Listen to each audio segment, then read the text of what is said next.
Retomando aqui o nosso estudo do livro Evolução em Dois Mundos, André Luiz, autor espiritual, psicografias de Chico Xavier e Valdo Vieira. Nós fizemos no nosso encontro anterior o estudo das notas, que André Luiz apresentou para nós, aqui nota ao leitor, trazendo uma explicação sobre o propósito desse livro. Na primeira parte, bom dia, embaixador. Na primeira parte nós temos aqui o fluido cósmico, que é o título desse capítulo. Lembrando que cada um desses capítulos eles são apresentados para nós por artigos, e cada um desses artigos foram escritos através de André Luiz e também através de Valdo Vieira, fazendo ali a intercalação das psicografias. Então esse talvez tenha sido o grande fenômeno, o grande destaque desse fenômeno para a produção desse e dos demais livros que virão aqui de André Luiz. Bom dia, professor. Nós vimos aqui do fluido cósmico, então, o primeiro item chamado plasma divino, que é aqui são 2 parágrafos, lembrando que André Luiz ele foi bastante resumido nas explicações, mas ele vai conduzindo o nosso raciocínio aqui seguindo mais ou menos o roteiro do Livro dos Espíritos. Nós temos, por exemplo, aqui falando sobre o plasma divino, retomando aqui no Livro dos Espíritos, no nosso índice, nós temos o primeiro capítulo que trata de Deus, Deus infinito, provas da existência de Deus, atributos da divindade e panteísmo. E nesse capítulo 2, conhecimento do princípio das coisas, e também depois espírito e matéria, propriedades da matéria e espaço universal, e depois no capítulo 3, formação do mundo, formação dos seres, povoamento da terra e assim vai. Aqui, por exemplo, no primeiro item, conhecimento das coisas, só a gente fazendo aqui uma pequena recapitulação daquilo que André Luiz trouxe para nós, nós temos, por exemplo, na questão número 17, Kardec pergunta, pode o homem conhecer o princípio das coisas? Respondem os espíritos, não. Deus não permite que tudo seja revelado ao homem aqui na Terra. O homem penetrará um dia o mistério das coisas que lhe estão ocultas? Questão número 18. Resposta, o véu se ergue na medida em que ele se depura, mas para a compreensão de certas coisas necessita de faculdades que ainda não possui. Então, aqui depois trata da ciência como fonte do conhecimento dos homens. E na questão número 27, que é aqui do item número 2, espírito e matéria, Kardec pergunta aos espíritos sobre os elementos do universo. Então, é quando os espíritos falam sobre essa tríade, essa trindade, que é Deus, que rege o espírito e que rege a matéria. Então, aqui na questão número 27, Kardec pergunta, haveria, assim, 2 elementos gerais do universo, a matéria e o espírito? Os espíritos respondem, sim, e acima de ambos, Deus, o Criador, o Pai de todas as coisas. Essas 3 coisas são o princípio de tudo o que existe, a trindade universal. Mas ao elemento material é necessário juntar o fluido universal, que exerce o papel de intermediário entre o espírito e matéria, propriamente dita, demasiado grosseira para que o espírito possa exercer alguma ação sobre ela. Embora de certo ponto de vista se pudesse considerá-lo como elemento material, ele se distingue por propriedades especiais. Se fosse simplesmente matéria, não haveria razão para que o espírito não o fosse também. Então é interessante ele colocar que esse fluido ele compõe a matéria e também compõe o espírito. Por isso é colocado para nós aqui, que ele está colocado entre, deixa eu ver aqui, se fosse simplesmente matéria, se esse fluido fosse matéria, não haveria razão para que o espírito não o fosse também. Então mostra que a matéria sendo constituída desse fluido e o espírito também sendo formado por essa matéria-prima, mostra para nós o quão desconhecido e o quão distante está da nossa capacidade de compreensão. Depois coloca, ele está colocado entre o espírito e a matéria.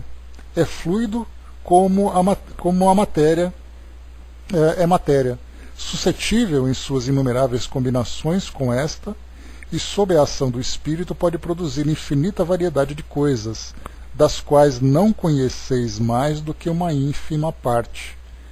Então essa ínfima parte que nós conhecemos, que na verdade é essa matéria palpável e ponderável que nós temos, né, que ela pode ser medida, ela pode ser pesada, ela pode ser observada, né? Então isso é uma ínfima parte dessa matéria que existe, dessa substância que existe em todo o universo. Então dá para a gente imaginar o que existe aí pelo universo afora e pelas dimensões também que nós desconhecemos, que diz respeito a esse fluido. Só de falar do mundo espiritual, que está aqui em torno de nós, né, que é uma estrutura significativa em torno de nós, que nós desconhecemos, né, enquanto encarnados, né, no sentido do conhecimento científico, então se encontra muito presente aqui do nosso lado. E depois ele termina, esse fluido universal, ou primitivo, ou elementar, então ele dá aqui para nós 3 nomes diferentes, só para a gente entender exatamente o significado. Então nós podemos falar que é um fluido universal, que é um fluido primitivo, primitivo não no sentido de não ser evoluído, não ser desenvolvido, mas primitivo no sentido de ser primeiro. Da mesma forma que nós falamos dos cristãos primitivos. Cristão primitivo não é aquele cristão inferior aos cristãos atuais, mas era aquele primeiro grupo de cristãos na época de Jesus. Ou então ele coloca como elementar, aquele que se encontra no início, né, dessa formação. Sendo o agente de que o espírito se serve, é o princípio, sem o qual a matéria permaneceria em perpétuo estado de dispersão e não adquiriria jamais as propriedades que a gravidade lhe dá. Então, essa aqui é a definição do Livro dos Espíritos, né? É importante a gente trazer esse embasamento, porque André Luiz traz para nós aqui um esclarecimento, muitas vezes até de uma forma poética, né? Mas é apenas aqui para trazer para nós esse entendimento básico, esse entendimento elementar.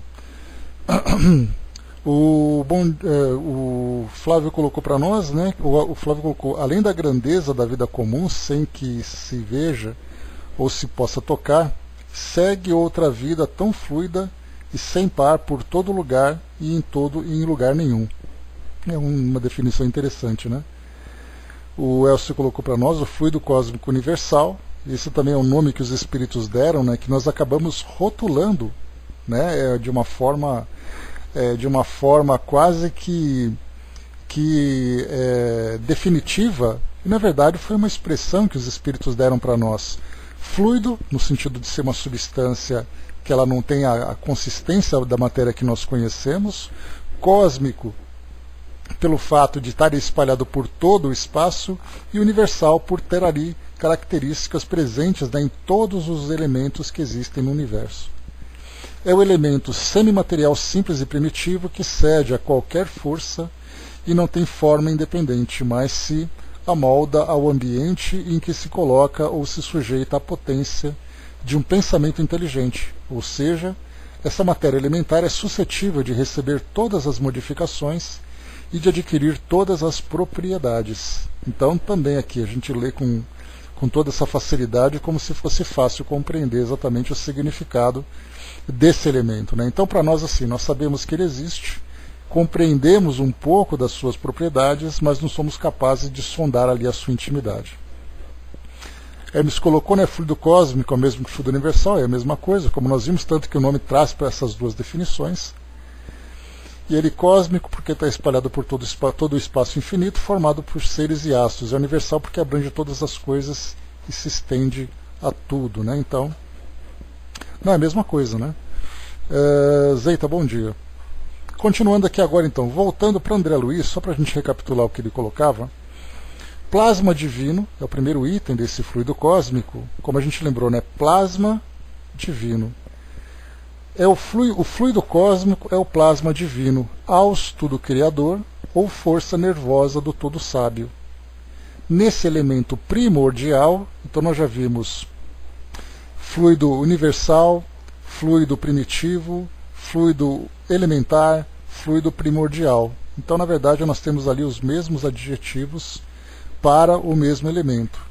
Vibram e vivem constelações e sóis, mundos e seres como peixes no oceano. Então, assim, de um modo simples para nós compreendermos, tudo o que existe, tudo aquilo que para nós é real dentro do mundo material e para nós é imaginário, é abstrato dentro das dimensões em torno de nós, ele tem esse elemento principal. Isso é muito importante para a gente poder compreender como tudo começou, né, o que forma todos esses elementos em torno de nós. A ciência hoje está fazendo ali, né, trabalhos de pesquisa, tentando entender, né, esse elemento primordial, esse que é o chamado bóson de Higgs, né, o chamado ali a partícula de Deus, como eles chamaram, né, poeticamente também. Claro, aqueles que acreditam em Deus, obviamente, e para aqueles que não acreditam em Deus, a ciência tendo uma visão ali específica do resultado de suas investigações, tiveram ali então o bóson de Higgs, sendo Higgs ali o pesquisador desse elemento, né? Então, muito importante a gente lembrar que tudo tem um princípio elementar, um elemento elementar, ou nesse caso, né, uma matéria elementar. Depois aqui, saindo um pouco dessa matéria inicial, nós temos aqui, deixa eu ver aqui rapidinho, o Flávio colocou, né, simples, alguns pesquisadores dizem que o fluido cósmico universal seria a primeira transformação da matéria elementar primitiva, né? Nesse caso nós temos o próprio fluido como sendo a própria matéria elementar.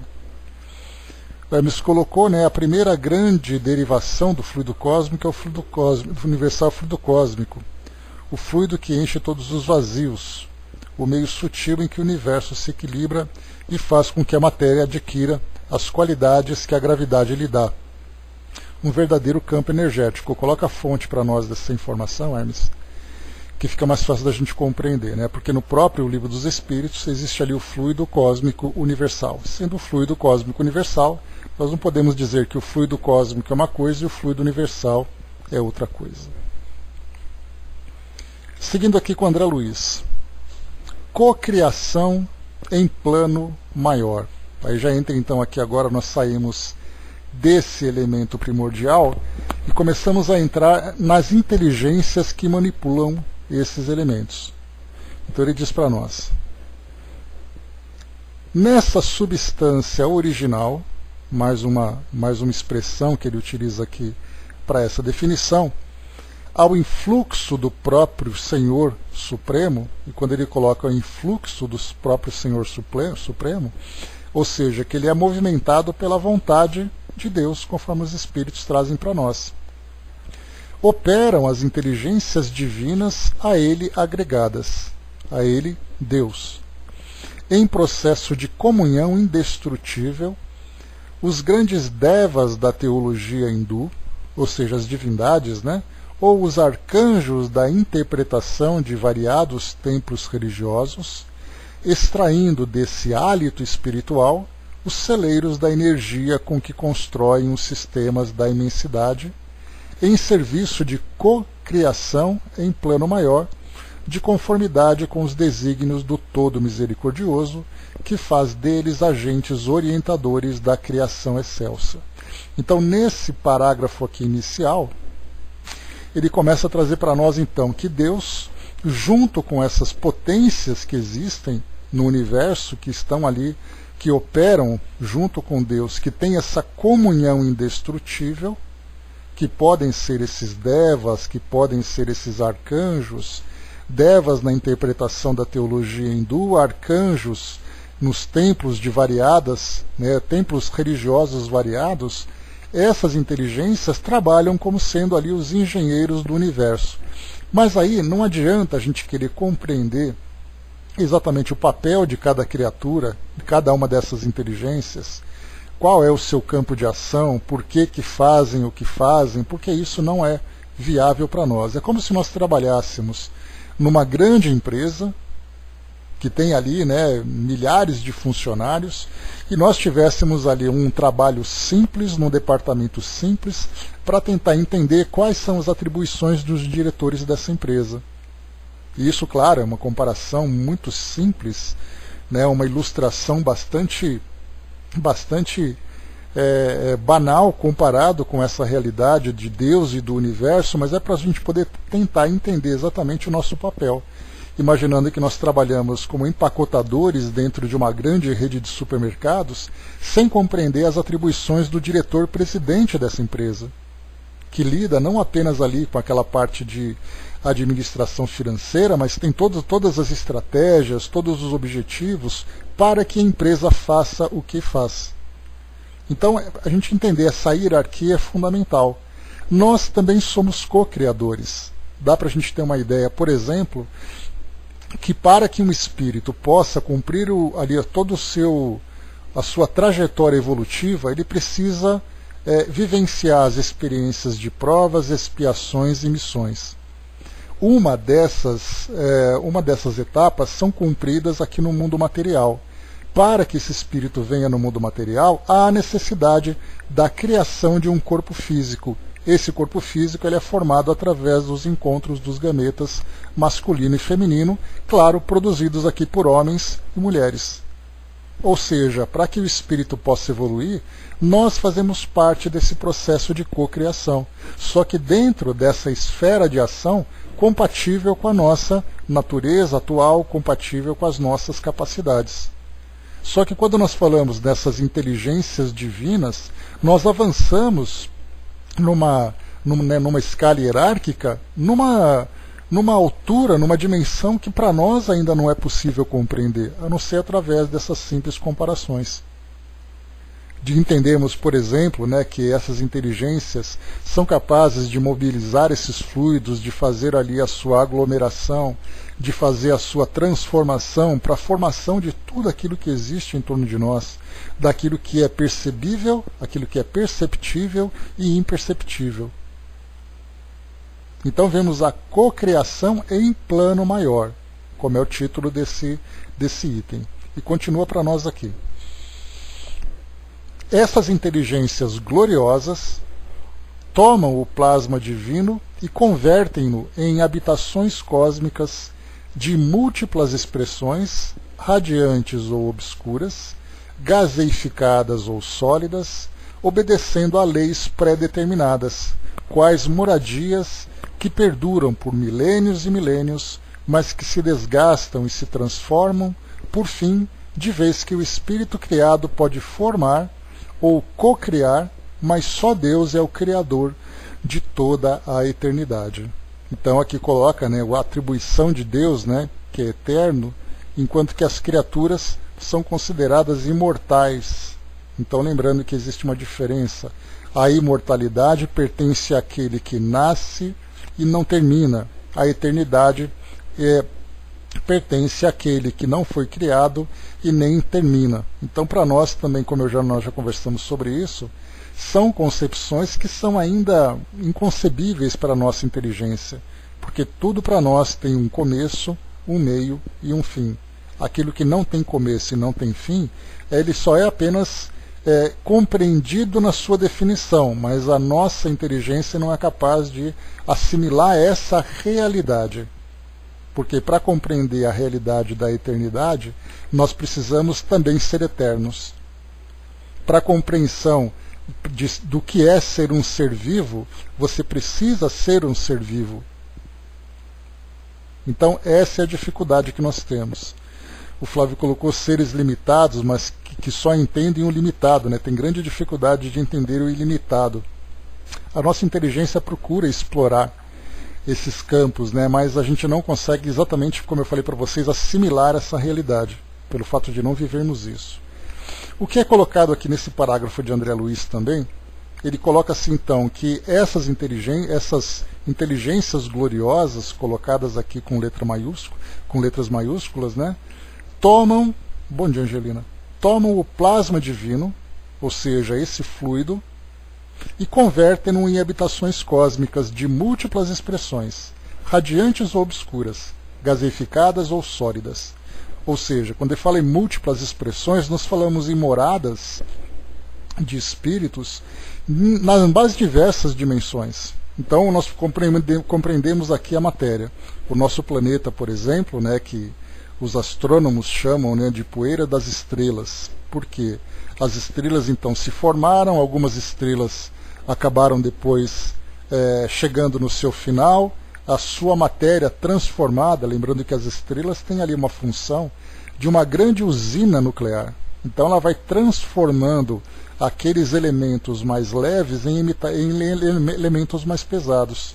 Esses elementos então se espalham por todo o universo, vão se aglomerando e formando esses astros que nós conhecemos. Isso aí é tudo definição que é fácil nós encontrarmos em qualquer palestra que fale sobre astronomia. Nós vemos com facilidade as explicações desses cientistas.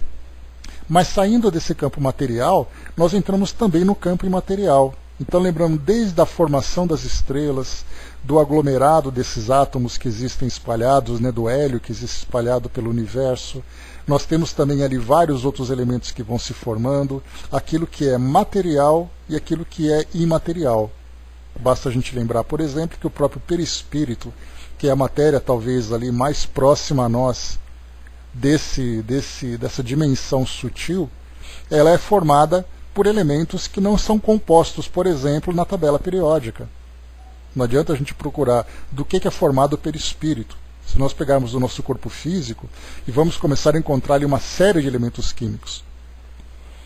Então nós temos ali, né, o ferro, temos o cálcio, temos o oxigênio, temos os compostos que são formados, enfim. Mas quando nós falamos em perispírito, nós saímos da tabela periódica. Porque os cientistas dependem dessa tabela para entender aquilo que existe no universo. Fora disso, não somos capazes de compreender. E saindo ainda do próprio perispírito, formado por esse fluido, nessa condição mais condensada, nós temos ali o próprio espírito, que até mesmo os espíritos que trouxeram para nós esclarecimento tiveram dificuldade para explicar para nós o que significa, o que é exatamente o espírito. Eles colocam que é uma flama, que parece uma chama, alguma coisa parecida, mas para a gente poder perceber que nós não somos capazes de entender nem aquilo que nós somos.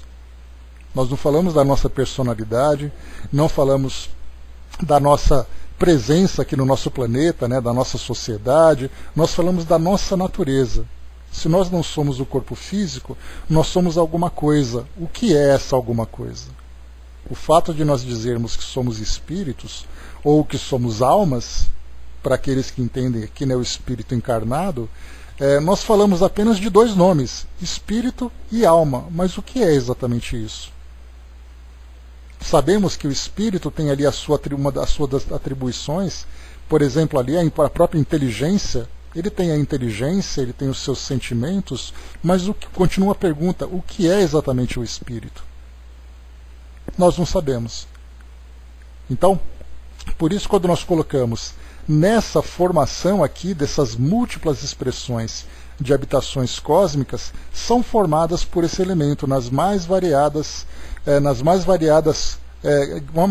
graus de condensação, desde a matéria sólida que nós conhecemos até a matéria mais sutil, daquelas que vão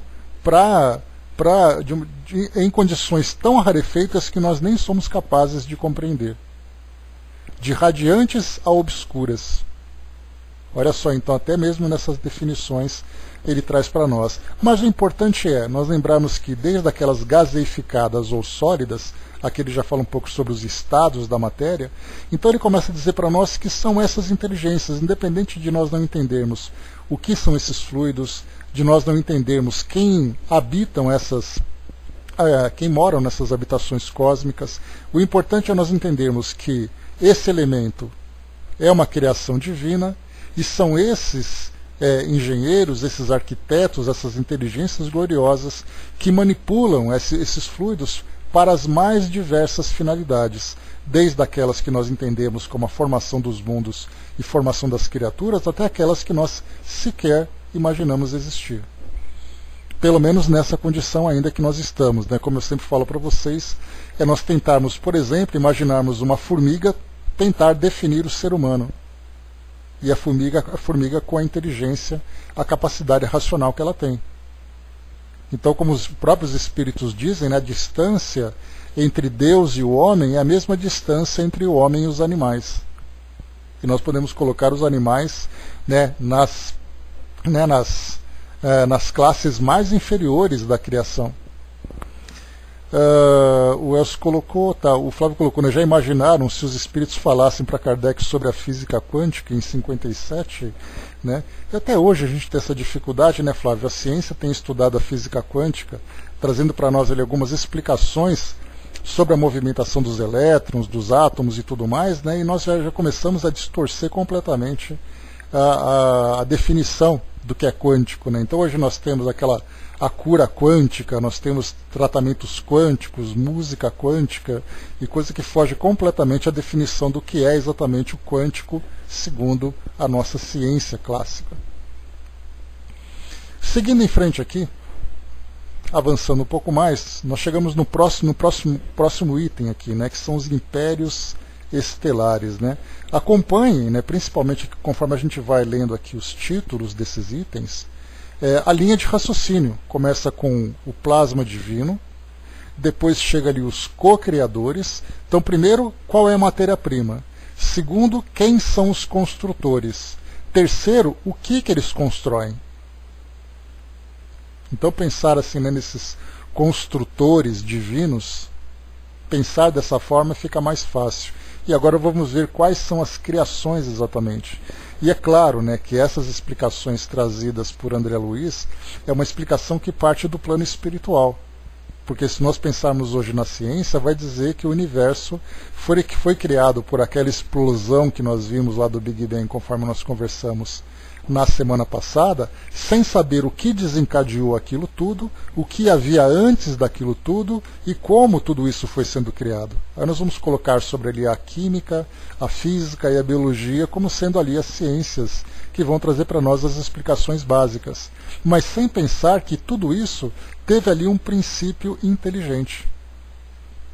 Porque a natureza, nesse sentido, ela vai agindo ao acaso, através das leis que a regem, né? Então, se nós temos ali uma lei, por exemplo, que fala sobre a evolução dos seres vivos, a lei biológica, da reprodução celular, do metabolismo, que segue a impulsos elétricos, né, partindo do nosso cérebro e tudo mais, é uma coisa. Agora, quando nós pensarmos que tudo isso tem uma causa primária, mas essa causa é inteligente, aí então a ciência já se separa da compreensão da natureza de Deus.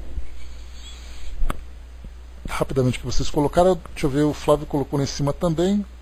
Vocês sabiam que Divaldo fez essa pergunta para Marcos Prisco, né? Ele disse a questão do Livro dos Espíritos, que teria referência, mas não me lembro qual, né? Então, lembrando aí, você fala. Tem um livro Legado Kardeciano que fala sobre isso também, né? Dudu colocou, né? Acredito que no ambiente terreno nunca saberemos do que é constituído o perispírito. Nesse planeta não. É difícil, né? Porque, como eu falei para vocês, para entendermos alguma coisa de uma forma objetiva, as nossas ciências, através dos seus métodos, dos seus equipamentos e das definições que nós encontramos até agora, tudo isso precisa ser encaixado. Se nós tentamos descobrir alguma coisa que não está devidamente reconhecida, catalogada e experimentada pela nossa ciência, então ele não pode ser compreendido. Então, com o passar do tempo, conforme a gente vai evoluindo e compreendendo a natureza desses elementos e tentando explorá-los, aí sim a gente consegue encontrar as respostas. Mas do contrário, a gente continua no campo da especulação. Nós entendemos por definição, mas não entendemos na sua constituição. Sonja, bom dia. Vamos lá, impérios estelares. Flávio lembrou aqui, né, acho que Missionários da Luz, Aulus fala sobre o estudo da mediunidade, né? Já tinha 500 anos que ele estava estudando o assunto, exatamente, né? Tinha bastante tempo que ele tinha colocado. Impérios estelares. Devido à atuação desses arquitetos maiores, aqui também com letra maiúscula, surgem nas galáxias as organizações estelares como vastos continentes do universo em evolução, e as nebulosas intragalácticas como imensos domínios do universo, encerrando a evolução em estado potencial, todas gravitando ao redor de pontos atrativos com admirável uniformidade coordenadora. Então aqui para nós também mostra, né, essa formação dessas galáxias. Nessas galáxias nós temos então essas nebulosas, que são esses imensos domínios do universo, encerrando a evolução em estado potencial.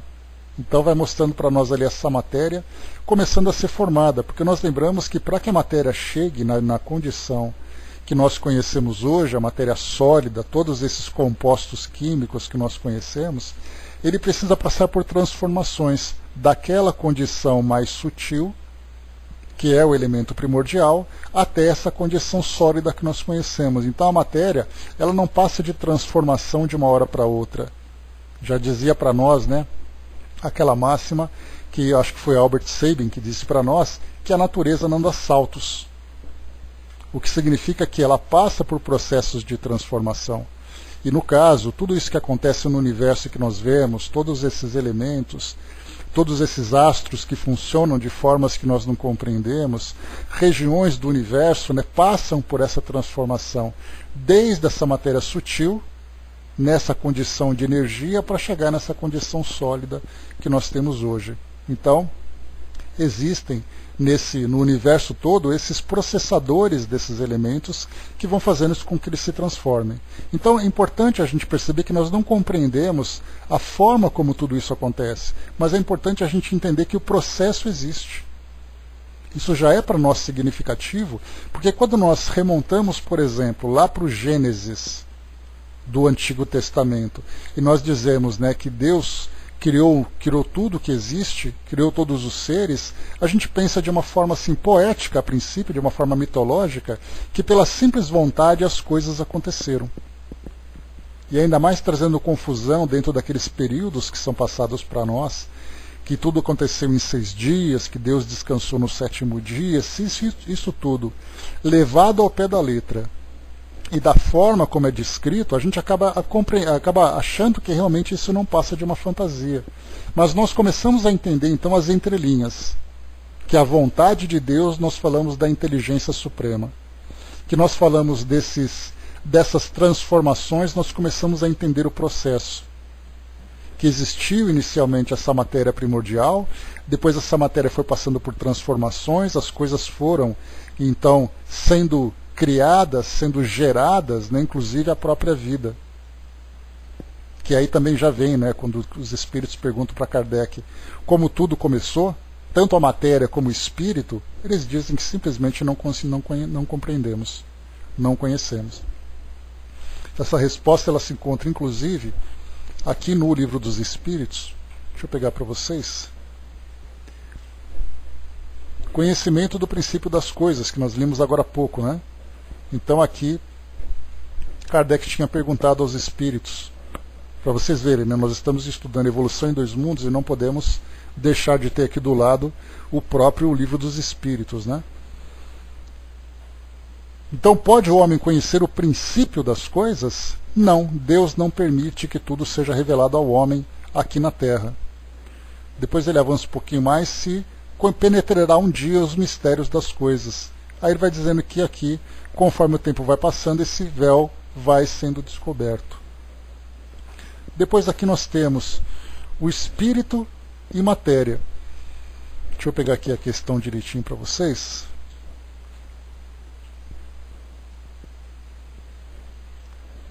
Questão 21, observem. A matéria existe desde toda a eternidade como Deus, ou foi criada por ele num certo momento? Só Deus sabe. Há, entretanto, uma coisa que a vossa razão não vos deve indicar. É que Deus, modelo de amor e de caridade, jamais esteve inativo. Qualquer que seja a distância a que possais imaginar o início da sua ação, podereis compreendê-lo um segundo na ociosidade? Então, o que é importante para nós, quando eles colocam só Deus o sabe. Porque até mesmo os espíritos, quando perguntam para eles se como foi a origem de tudo aquilo que é eterno, ou se aquilo é eterno, até mesmo os espíritos não compreendem, pelo fato dos espíritos também não serem eternos. Eis aí então a grande complicação que nós enfrentamos. Deixa eu ver aqui. A Sonja colocou, né, o que acontece quando uma estrela com seus planetas morrem? Se tiverem espíritos, né, que vivem no momento. Mais uma coisa que a gente pode colocar, Sonja, a gente vai trazer especulações. Então nós imaginamos, por exemplo, que esses mundos já estão desabitados, mas nós não sabemos. Não temos nada que traga para nós uma referência, não temos nenhum exemplo, nenhuma citação que possa dizer assim, olha, naquele mundo, naquela época, aquela estrela acabou se tornando uma gigante vermelha, depois ela se tornou ali aquela anã e depois tudo acabou. Então nós não temos, mas a gente imagina que quando tudo isso acontece, certamente nós sabemos que existe uma causa. Essa causa é uma causa inteligente, então nada acontece por acidente. E sabendo que todos os espíritos evoluem, assim como os próprios mundos também, quando o mundo morre nesse caso, porque a gente lembra que nesse caso a matéria ela passa pelos seus desgastes, como foi colocado por André Luiz, então a gente pode imaginar que esses mundos foram desabitados, esse sistema todo foi desabitado, e aquilo tudo então vai se transformar para ser reciclado nesse grande processador universal que existe, né, no nosso universo. Agora, como isso acontece, onde isso já aconteceu, o que aconteceu com todos eles, nós não fazemos ideia disso tudo. Aí, literalmente, nós podemos colocar essa questão 21, só Deus o sabe. E aqueles, naturalmente, que participaram, né, desse processo. E aí, então, nós entramos nesses arquitetos maiores, que foi colocado aqui por André Luiz. Esses arquitetos fizeram parte desde a criação até também aqui o término desses sistemas. Porque sabendo que tudo isso vai sendo reciclado com o passar do tempo. Então, se nós tivemos aqueles que criaram, nós também tivemos aqueles que fizeram parte desse processo de dissolução desses elementos. Né? Então, ficamos assim também a nossa imaginação tentando imaginar como as coisas podem acontecer. E ele continua dizendo para nós aqui então, é aí, no seio dessas formações assombrosas, que se estruturam interrelacionados a matéria, o espaço e o tempo, a se renovarem constantes, oferecendo campos gigantescos ao progresso do espírito. Então a mesma coisa, nessas formações assombrosas vão se desenvolvendo com o tempo, vão se desenvolvendo no espaço e vão se transformando sempre, lembrando que tudo aquilo que é criado tem um objetivo. E se nós, criaturas inteligentes, princípios inteligentes, estamos em pleno processo de evolução e de progresso, e nós interagimos com esses elementos também, então sabemos que tudo isso tem ali um objetivo, tem ali um propósito, mesmo que nós ainda não compreendamos.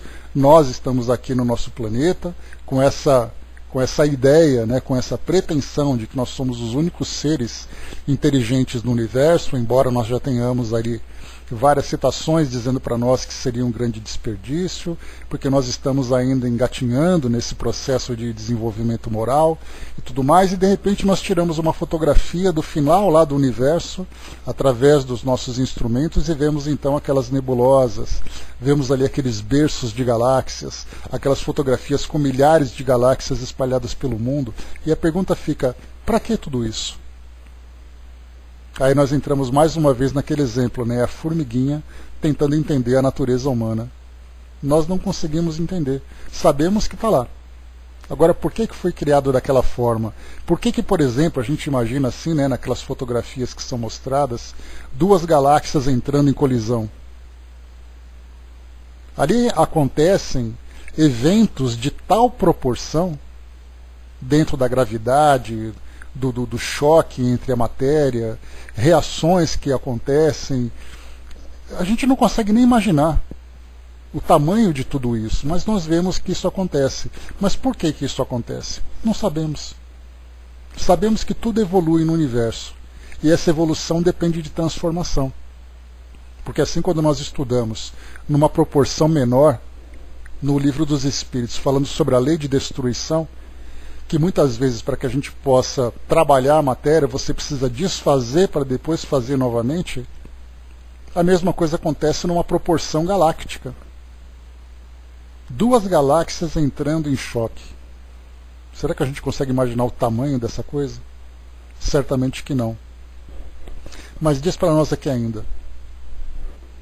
Cada galáxia, quanto cada constelação, guarda no cerne a força centrífuga própria, controlando a força gravítica com um determinado teor energético apropriado a certos fins. Aqui é interessante essa força centrífuga própria, porque da mesma forma que nós vemos o movimento de rotação aqui do nosso planeta, vemos também ali o movimento de revolução, vemos ali o momento de translação, todos esses movimentos têm sua razão de ser, para que possa manter ali a ligação entre esses astros através dessa força gravitacional.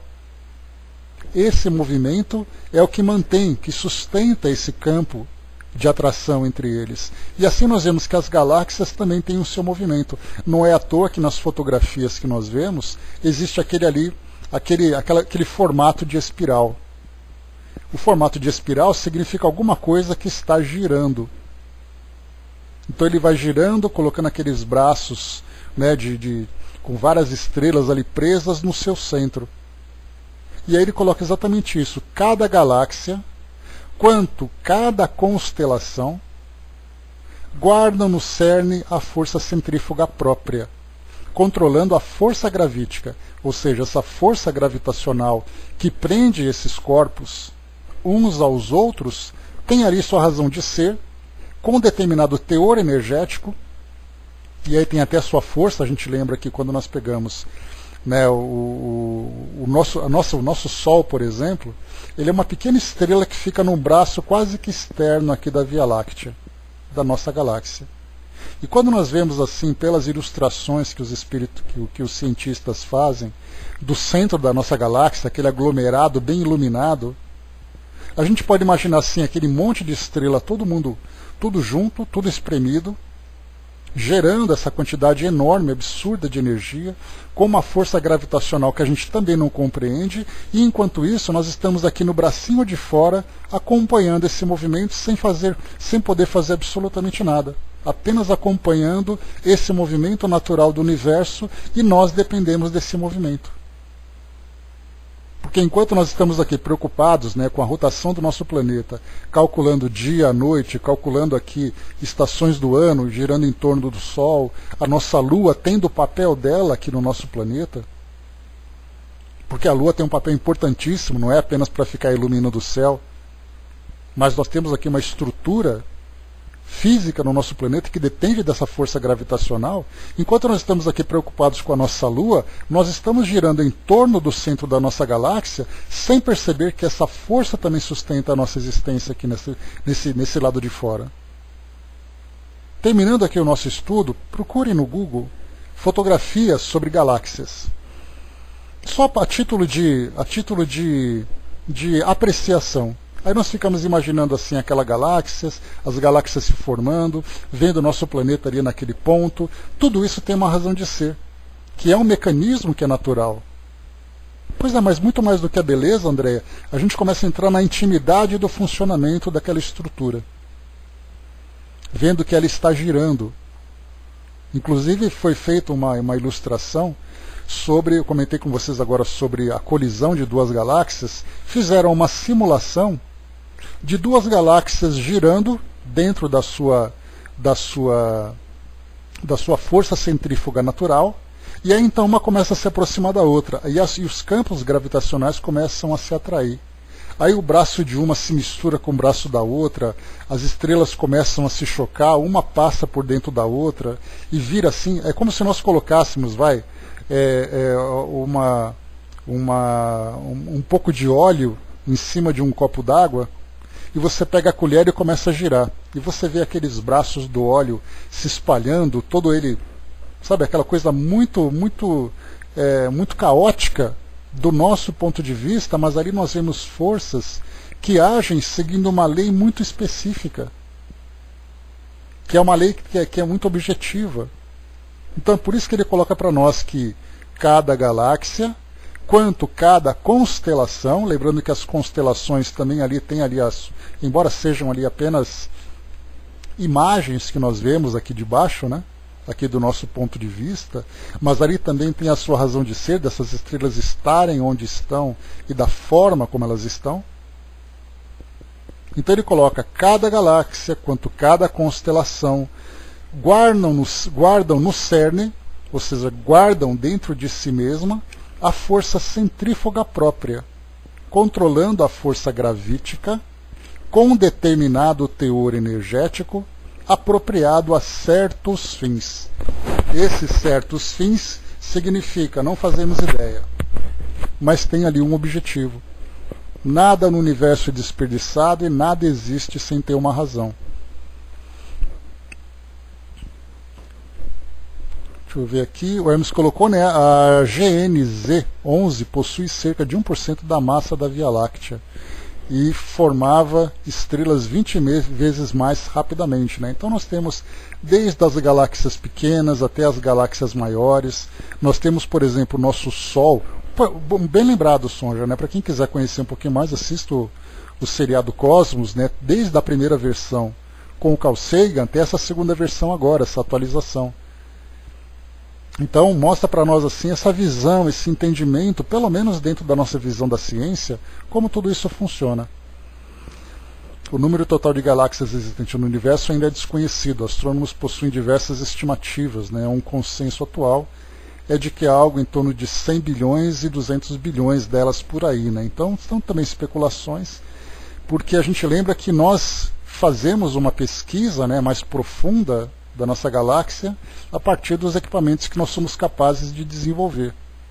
Agora, se nós pegarmos daqui a 100 anos, por exemplo, quando nós tivermos uma tecnologia muito mais evoluída do que essa atual, e tivermos uma capacidade de sondar o universo com muito mais propriedade, com muito mais... Pegar o Hubble, por exemplo, que nós temos hoje, apesar de ele já ser ali um senhor, né, que está trabalhando já à beira da aposentadoria, imagina daqui a 100 anos os telescópios espaciais que nós seremos capazes de criar. E a profundidade das estrelas que nós do universo que nós seremos capazes de sondar. Né? O Hermes colocou, a GNZ11 foi descoberta pelo telescópio espacial Hubble em março de 2016 e é atualmente a mais antiga e distante galáxia conhecida, com um desvio espectroscópico para o vermelho, né, de Z, tarará. Ela ultrapassou que havia superado. Né? É porque mostra, né, as cores das estrelas, Hermes, né, as cores dos elementos que são observados, eles determinam a distância. Por isso que eles dizem, né, que tal estrela ou tal galáxia se encontra a tantos anos-luz. Porque as cores, né, mostram para nós, assim como nós temos hoje a cor do céu que é azul, e quando você chega de manhã ou à noite você tem o crepúsculo com aquela cor mais avermelhada, né? Então mostra a frequência eletromagnética da luz. E aí então quando eles observam uma galáxia, eles são capazes de olhar e ver a distância em que ela se encontra. Quanto mais de tal cor, quanto mais avermelhada, por exemplo, mais distante ela é, porque a cor demora mais para se propagar, é uma frequência que demora mais.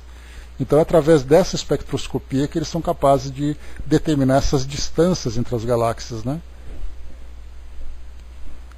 Isso foi através do próprio Isaac Newton, né, quando ele usou o prisma e ele percebeu ali as frequências, que são as cores do arco-íris, né, que nós estudamos. Bom dia, Regina.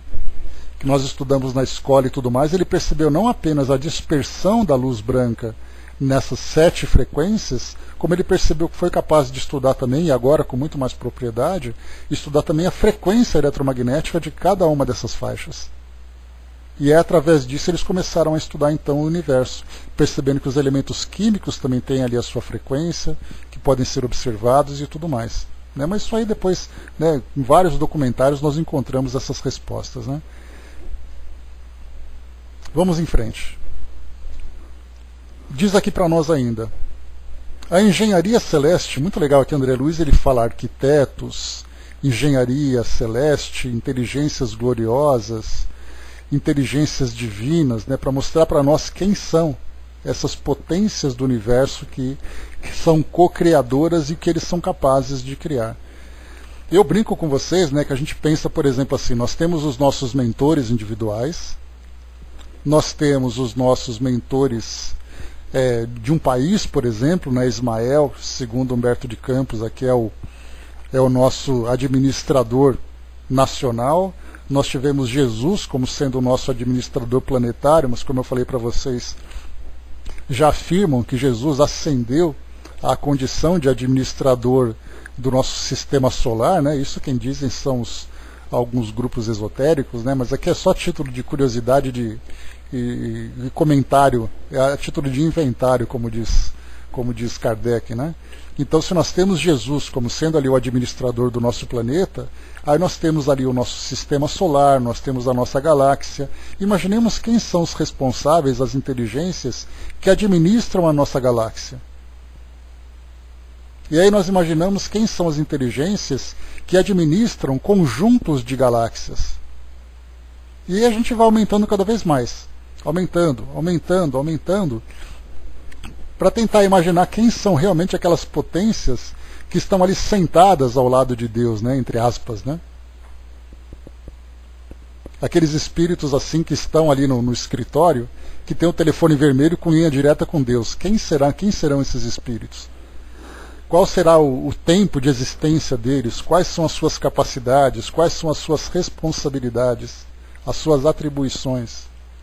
E aí, então, como eu falei para vocês, nós não somos capazes de imaginar isso de uma forma concreta. Mas o fato de nós sabermos que existe essa estrutura e as coisas funcionam dessa forma, isso para nós já é algo significativo. Porque nós percebemos que tudo existe de uma forma muito organizada, muito coordenada. A engenharia celeste equilibra rotação e massa. Aí nós vamos lembrar sempre, né, que essa rotação e essa massa desses astros que nós encontramos, hoje nós temos leis físicas que explicam tudo isso. Por que as coisas acontecem assim? Harmonizando energia e movimento, e mantém-se desse modo, na vastidão sideral, magnificentes florestas de estrelas, cada qual transportando consigo os planetas constituídos e a informação que se lhes vinculam magneticamente ao fulcro central, como os elétrons se conjugam ao núcleo atômico em trajetos perfeitamente ordenados na órbita que se lhes assinala de início. E é muito legal compreendermos essa visão, né, mais macro, como é colocado para nós aqui, porque as nossas ciências vão tentando entender exatamente o funcionamento do universo. Aí nós entendemos, por exemplo, né, a força gravitacional, nós entendemos esse movimento elíptico que os astros fazem, entendemos a força gravitacional, e tudo isso nos permitiu, né, estava até comentando com a Miriam, o Planetário do Rio de Janeiro fez um mini curso online há umas 3 semanas mais ou menos, que eu tive o privilégio de acompanhar, e falava sobre astronáutica. E aí, no astrônomo do Rio de Janeiro, ele então fazia uma explicação, como funcionavam os foguetes, como funcionavam os satélites e como funcionavam as viagens espaciais. E aí ele mostrava assim que para você lançar, por exemplo, uma sonda espacial, ou por exemplo, o homem viajar para a Lua, foi necessário fazer um cálculo sobre o movimento de rotação da Terra, a sua velocidade, a força gravitacional, com que potência os foguetes deveriam atuar para fazer com que aquela nave Apollo saísse da gravidade da Terra para ir em direção à Lua, para depois então aquela cápsula fazer a volta na Lua para aproveitar ali aquela força gravitacional para voltar para casa. Era uma coisa tão complicada, e quando eles fizeram, por exemplo, uma viagem para lançar ali a Voyager, né, que é a máquina terrestre que conseguiu alcançar uma distância maior no universo, né, saindo ali do nosso sistema solar, foi necessário lançar aquele foguete, fazer com que ele desse a volta na Terra para pegar impulso, fosse até em volta de Marte, desse mais uma volta para pegar impulso, fosse até Saturno, desse mais uma volta para pegar impulso para seguir em frente. Então, tudo isso é um cálculo muito preciso e é muito interessante que a gente percebe, então, essa rotação em massa, harmonizando energia e movimento, mantém desse modo vastidão sideral, magnificente florestas de estrelas, cada qual transportando consigo os planetas constituídos, e em formação, os constituídos, e em formação. Então nós temos ali planetas em formação também, que dependem dessa força gravitacional, como aconteceu com o nosso planeta. Toda essa matéria que foi se agregando aqui no nosso planeta para poder formar esse planeta que é hoje, assim como outros planetas foram se formando também, desde aqueles gasosos, né, depois do cinturão de asteroides que nós tivemos, nós temos ali Saturno, Júpiter, Netuno e tudo mais, todos eles são gasosos. Enquanto que esses aqui mais próximos são planetas rochosos. Então, essa formação que foi acontecendo foi dependendo dessa força gravitacional. E depois ele coloca, né, que se eles vinculam magneticamente ao fulcro central, como os elétrons conjugam no núcleo atômico. Então, quer dizer, vemos aqui o nosso planeta, todos nós vivendo aqui muito bem, porque o nosso planeta respeita essa lei de gravidade em torno do nosso Sol. Assim como a Lua respeita também essa força gravitacional em torno do nosso planeta. E aí nós olhamos, né, aquelas simulações de todos os planetas, cada um na sua órbita, fazendo o seu movimento, um girando de um lado, outro girando do outro. Aí de repente vem ali Plutão e faz um movimento completamente estranho aos demais. Tudo funcionando dentro de uma lógica que nós tentamos aqui trabalhar para compreender. Mas esse pouco que nós compreendemos, esse pouco é o suficiente para nos permitir, por exemplo, fazer essas investigações, essas pesquisas que acontecem aí, sondando o universo, colocando satélites em órbita, fazendo viagens de exploração. Então, quer dizer, esse básico que nós compreendemos é o suficiente para que a gente possa fazer tudo isso. Como eu falei para vocês, daqui a 100 anos, quais serão as descobertas que nós vamos alcançar? E o que nós seremos capazes de fazer com essas descobertas? E para finalizarmos, né, o Flávio colocou, né, como dizem os cientistas, a Terra, coincidentemente, está numa zona habitável. Pois é, não é a Terra que está coincidente, nós coincidentemente viemos para cá, né? Nossa galáxia, outro item aqui, diz assim para nós: para idearmos de algum modo a grandeza inconcebível da criação, comparemos a nossa galáxia à grande cidade, perdida entre incontáveis grandes cidades de um país cuja dimensão não conseguimos prever. Olha só o desenho que André Luiz traz aqui. Ele diz assim que se a nossa galáxia fosse uma cidade e uma outra galáxia fosse uma outra cidade, e cada uma dessas cidades fizessem parte de um grande país, basta a gente lembrar que o Brasil tem mais de 5.000 cidades. Então imaginemos que a nossa galáxia, junto com outras galáxias, formam um país. Dá para a gente imaginar essa grande estrutura. Por isso ele coloca, né, para idearmos, para darmos essa ideia. De algum modo, é mais fácil a gente pensar assim dessa forma. Essa grandeza inconcebível da criação. Agora a gente imagina, né, que esse país que nós vivemos, que tem mais de 5.000 cidades, basta a gente lembrar que nós temos mais de 180 países aqui no nosso planeta. E cada país com seus estados, com suas cidades. É assim que nós vamos pegar esse mapa do nosso planeta e olhar para cima e começar a imaginar o universo funcionando dessa forma. Os planetas vinculados entre si através de uma força gravitacional, todos eles ligados a um Sol, formando um sistema, esse sistema vinculado a outros sistemas também, porque o nosso sistema solar também se encontra em movimento, porque ele está vinculado a uma força gravitacional ao centro da galáxia, por exemplo. são setores que nós vamos encontrando de grupos que vão se atraindo e se movimentando juntos. Então não é somente o nosso planeta que está flutuando e se movimentando. O nosso sistema solar também está caminhando pelo universo. E ele coloca assim para nós como complemento aqui. Tomando o Sol e os mundos nossos vizinhos como apartamentos de um edifício, de nosso edifício, reconheceremos que em derredor repontam outros edifícios em todas as direções. Então nós temos aqui o nosso Sol, o nosso sistema solar é um prédio, é um condomínio, vamos dizer assim. Onde nós temos aqui o nosso planeta, temos aqui os planetas vizinhos e coisa e tal. E aí nós pensamos assim que perto do nosso prédio tem outros tantos prédios com outros tantos condomínios se espalhando. Acessando instrumentos de longo alcance da nossa sala de estudo, perceberemos que nossa casa não é a mais humilde, mas que inúmeras outras lhe superam as expressões de magnitude e beleza.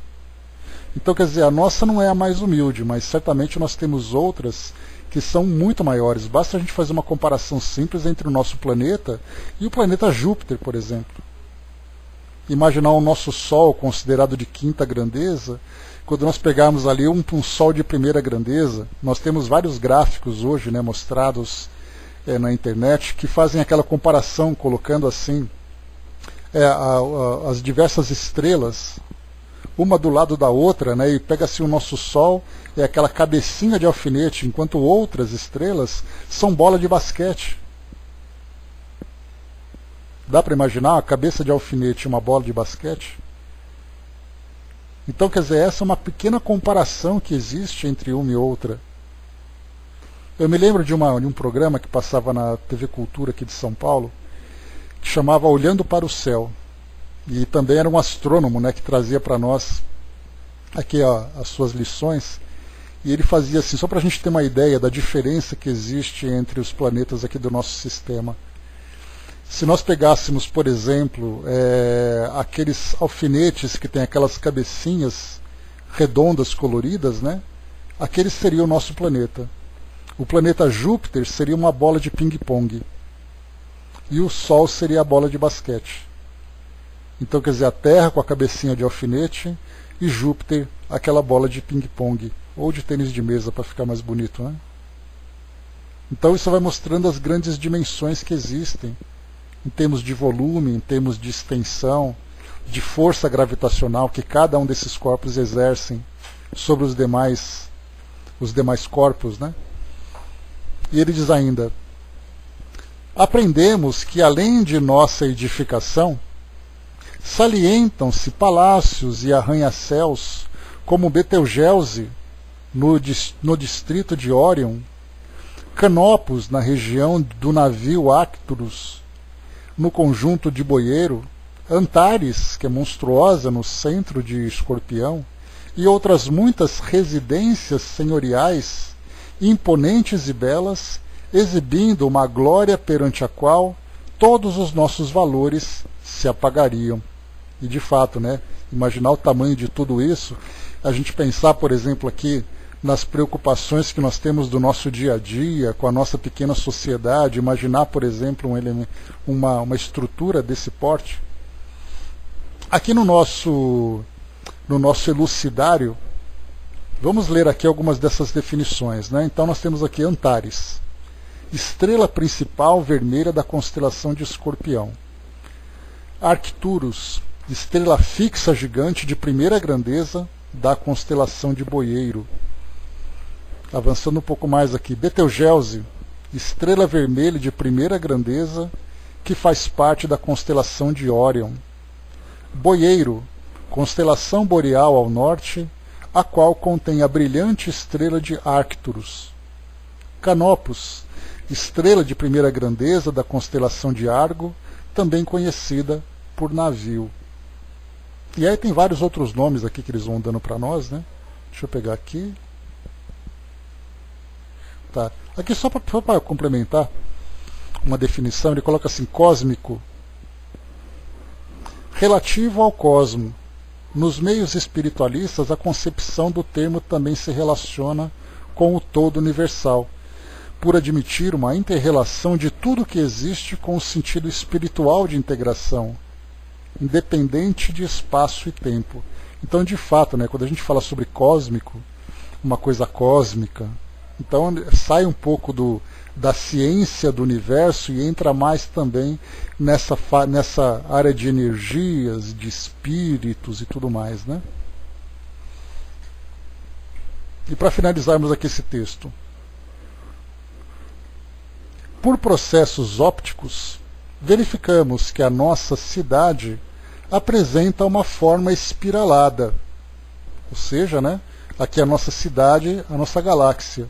Então ela tem aquela forma de espiral, em que a onda de rádio, avançando com velocidade da luz, gasta 1000 séculos terrenos para percorrer o diâmetro.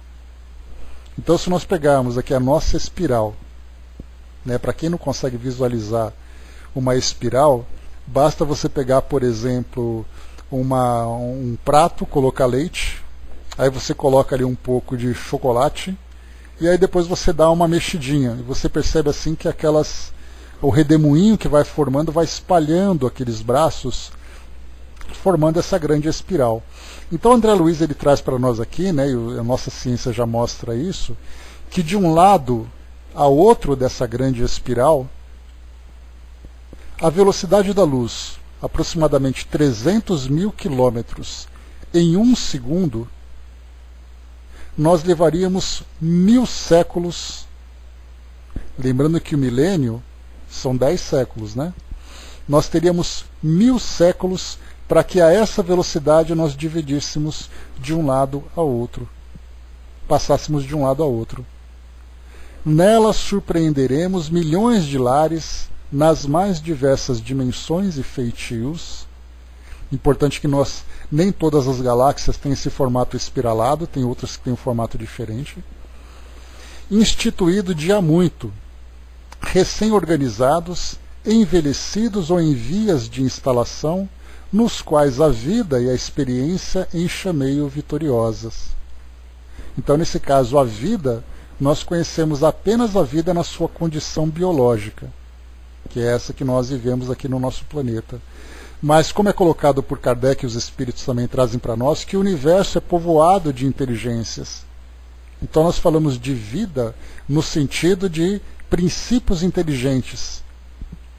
E aí então, se nós fizéssemos uma viagem de ponta a ponta, passando por diversos mundos, aí nós temos os programas de ficção científica, as séries do tipo Jornada nas Estrelas, ou Guerra nas Estrelas, ou outras séries e filmes que vão se mostrando para nós, filmes de aventura, filmes de ação, filmes de terror, cada um mostrando ali como seria a vida no universo.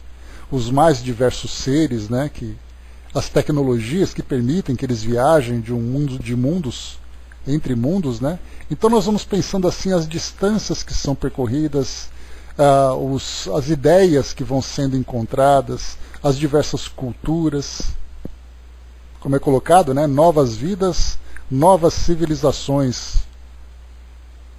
E a Enterprise dizia, audaciosamente indo onde nenhum homem jamais esteve. Então a gente consegue, através dessa ficção, pensar exatamente no sonho do homem. Assim como no passado o homem tinha aquele sonho de voar, o próprio sonho de Ícaro, e por isso ali a banda Paralamas de Sucesso diz para nós que o céu de Ícaro tem mais poesia que o de Galileu. O Galileu é aquele mundo físico, aquele mundo matemático, frio, enquanto o de Ícaro é aquela ideia de você criar asas e sair voando. Então esses são os sonhos da humanidade. O homem sonhava inicialmente em voar como os pássaros. Esse estágio nós já alcançamos. Agora o homem sonha em voar entre as estrelas. Esse é um sonho que nós estamos conquistando. Já demos ali pequenos passos, engatinhando, conhecendo ali os princípios fundamentais, elementares dessas leis que permitem esses voos espaciais a curto prazo, mas com o passar do tempo, como eu falei para vocês, daqui a 100 anos a gente faz esse limite, daqui a 100 anos a gente vê onde nós somos capazes de chegar. Havia, né, até antes dessa pandemia, essa previsão de até 2025 mandar ali uma nave mandar uma nave para Marte, né, uma nave que demoraria 8 meses para chegar até Marte, uma nave em voo tripulado, né? Então é essa a expectativa que a gente tem. O Flávio colocou lá em cima, né, Betelgeuse, né, andou muito falada recentemente, achavam que iria explodir devido a variações grandes de sua luminosidade, porém normalizou, acham que foi uma passagem de poeira cósmica na frente dela, embora acho que a distância é de 500 anos-luz, né? Depois passou lá em cima, né? O Flávio colocou para nós, né, Alírio de Oliveira, trouxe para nós aqui uma poesia, né? Vamos lá. Daquela imagem que se fez à minha frente, arrepios e o medo me fez tremer. A sombra naquela parede e a vontade de correr. Era tudo que eu não queria ver. Mais segundos se passaram, e da sombra eu vi a luz brilhante. Era no espaço entre eu e ela, uma presença sincera de uma alma feliz. Ao falar o meu nome, eu comecei a chorar, e aquela saudade antiga, daquele tempo sem ela, fez-me emocionar. Era ela que há muito tempo se foi. O perfume nunca esquecido que ali eu sentia forte. Eu tinha a certeza que a minha querida avó por ali estava. O corpo inteiro se mostrava e aos poucos se formava. E eu, na minha emoção, na minha saudade, a via de perto, como eu chorava, e por alguns momentos, sem medo, eu disse na minha alegria que a amava. Aquela luz perfumada, aquela imagem alegre e feliz sorriu e se foi. Que vontade de gritar: volta, vovó! Mas hoje, com certeza, ela ainda vive dentro de mim. Que saudade! Né? E aqui é bacana a gente ver esse relato do Alírio, né? Porque, obrigado, Alírio, porque mostra para nós que, apesar da gente ver esse lado material da galáxia, com todas as distâncias, com toda a sua estrutura, nós vemos vida espalhado pelo universo, espalhado pelo espaço, espalhado pelo nosso planeta. E nessa vida nós temos o amor, nós temos a relação entre as pessoas, nós temos a conexão que nós formamos uns com os outros e a evolução que nós vamos alcançando. Nós vemos ali que aqueles coordenadores, né, diferente daquela ideia inicial que eu passei para vocês, daquela estrutura de uma empresa, onde você tem ali o presidente, o diretor-presidente, e você vê ali depois, né, o funcionário mais humilde, que não tem a compreensão do que acontece naqueles gabinetes de diretoria. Nós temos aqui, ao contrário, um grande diretor que se preocupa com cada funcionário, que se preocupa com cada criatura.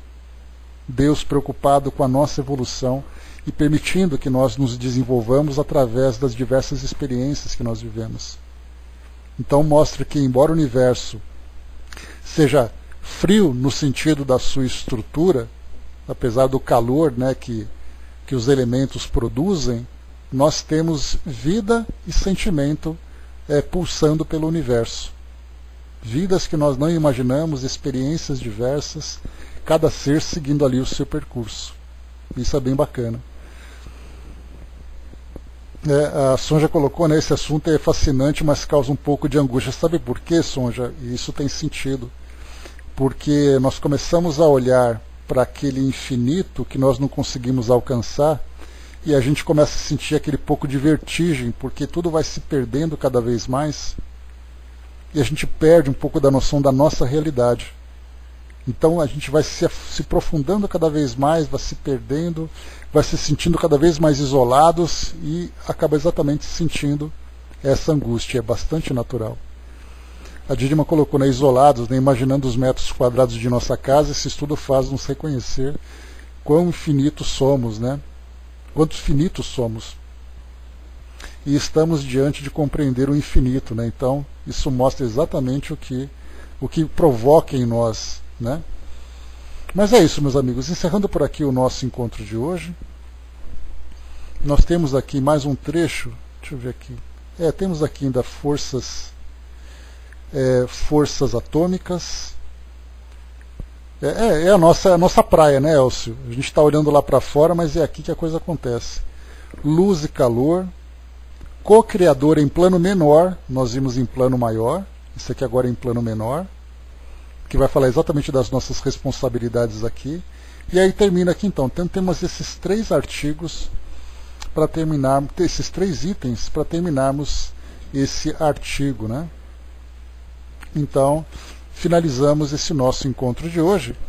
Então eu tentei trazer para vocês aqui um pouco dessa imagem, né, que nós vamos captando todos os dias através dos estudos, através dos documentários, através de todo esse aprendizado que vai trazendo para nós, mostrando que, diferentemente do que se imagina da ciência, né, de uma forma tão fria, mostrando que a natureza faz o que quer, do jeito que quer, através de simples leis, nós lembramos que nós aprendemos, né, e reforçamos cada vez mais esse aprendizado, mostrando para nós que a inteligência divina está por trás de tudo. Que Deus faz tudo com um propósito e que, embora nós vejamos essas galáxias com tamanhos quase que infinitos dentro da nossa percepção, nós também fazemos parte dessa criação. E a nossa importância de estarmos fazendo parte também de toda essa estrutura, né, da qual nós pertencemos. Então nós encerramos por aqui, meus amigos, com essas imagens, com essas ideias, né, a respeito desse tema, e depois no próximo encontro nós continuamos então aprofundando um pouco mais aqui o nosso raciocínio. O Hermes colocou esse item, cocriação em plano maior, né, leia bem e veja a minha questão sobre o fluido cósmico e fluido universal. Não, Hermes, a gente vê o que está no livro dos Espíritos. Se o livro dos Espíritos traz para nós uma afirmação, e nós usamos como base o livro dos Espíritos, qualquer informação que venha e que entre em choque com essa definição, aí a gente tem que escolher com qual definição a gente fica. Então essa que é a ideia que a gente tem que pegar principalmente, né, qual é a fonte de informação que a gente vai pegar como referência. Então lá eles trazem tudo dentro de uma mesma ideia. Essa que você colocou